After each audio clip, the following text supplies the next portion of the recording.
रांची के पिठौरिया में सीएम रघुवर दास ने एनीमिया मुक्त भारत अभियान और टेली मेडिसिन सेंटर का शुभारंभ किया। इसके तहत पूरे राज्य के 100 पीएचसी में डिजिटल डिस्पेंसरी खुल गई है। इन केंद्रों में जाकर कोई भी मरीज चेन्नई के अपोलो अस्पताल के डॉक्टर से निःशुल्क ऑनलाइन परामर्श ले सकता है।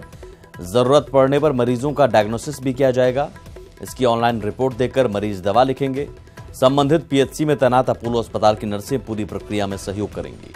वहीं एनीमिया मुक्त अभियान के तहत एनीमिक महिलाओं और शिशुओं को आयरन की दवा दी जाएगी। इस आईटी का, इस डिजिटल का इतना बड़ा उपयोग है कि हम अब पिठौरिया से अमेरिका के भी एक्सपर्ट से आगे चल के हम ये व्यवस्था कर सकते हैं। इतनी पावर डिजिटल में, क्योंकि इस डिजिटल के कारण दुनिया छोटी हो गई।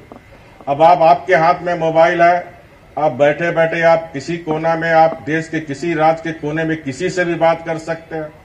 इसलिए हम सबको, ग्रामीण जनता को डिजिटल का महत्व को हमें समझने की जरूरत है।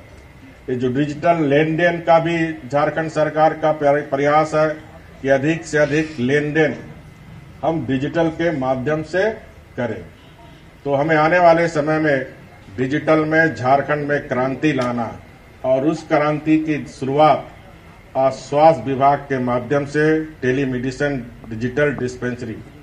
ये मेरा सपना जब मैं मुख्यमंत्री बनने के बाद, क्योंकि डॉक्टर की कमी थी, नर्सेस की कमी थी, ये मैं लगातार, जब विद्यासागर जी स्वास्थ्य विभाग के सचिव थे तभी मैंने उनको डायरेक्शन दिया था कि टेलीमेडिसिन डिजिटल आप झारखंड में लाओ, लागू करो, ताकि सुदूर क्षेत्र की जनता को हम स्वास्थ्य की सुविधा दे सकें।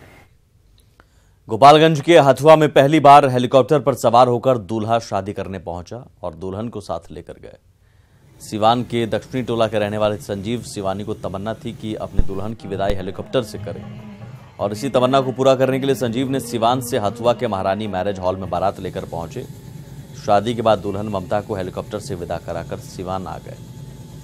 संजीव आई वर्ल्ड पब्लिकेशन दिल्ली का निदेशक है और दुल्हन ममता दिल्ली में ही यूपीएससी की तैयारी कर रही है।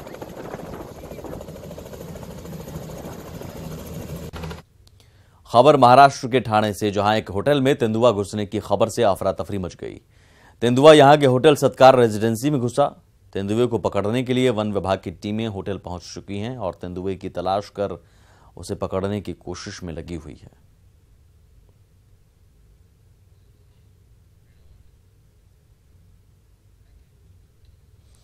तिरुवनंतपुरम में दक्षिण भारतीय उत्सव अट्टुकल पोंगल का आगाज हुआ। 10 दिनों तक चलने वाला यह प्रसिद्ध उत्सव तिरुवनंतपुरम से 2 किलोमीटर दूर देवी के एक प्राचीन मंदिर में मनाया जाता है, जिसे खास तौर पर महिलाओं द्वारा मनाया जाता है। इस पोंगल उत्सव की शुरुआत मलयालम माह मकरम कुंभम के भरानी दिवस यानी कार्तिक चंद्र को होती है।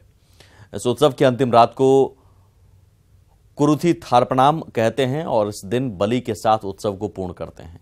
इसे महिलाओं की सबसे बड़ी वार्षिक सभा के रूप में भी जाना जाता है। रायसेन में हर साल की तरह इस साल भी माता की पालकी निकाली गई। करीब 8 घंटे के समारोह में भक्तों का हुजूम उमड़ा।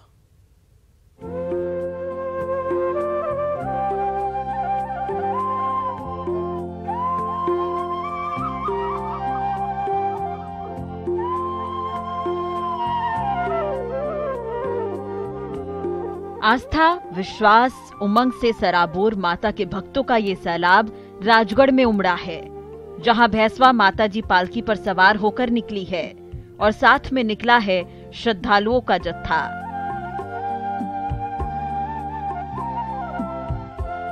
पालकी में रियासत काल से ही किन्नरों का नृत्य आकर्षण का केंद्र रहता है। रात भर चलने वाले इस भक्तिमय आयोजन में करीब 1 लाख जनता शामिल होती है। काफी तादाद में यहाँ भक्तों का हुजूम भी उमड़ता है। सबके लिए बराबर रखी गई माता रानी के दरबार में कोई फर्क नहीं। इससे किसी को कुछ फायदा होता है? ये कार्य करने से किसी को फायदा होता है? फायदा होता है ना। आपकी मन्नत क्या है माता जी से? कोई मन्नत है कि आप लोग डांस करते हैं? हाँ, मन्नत है।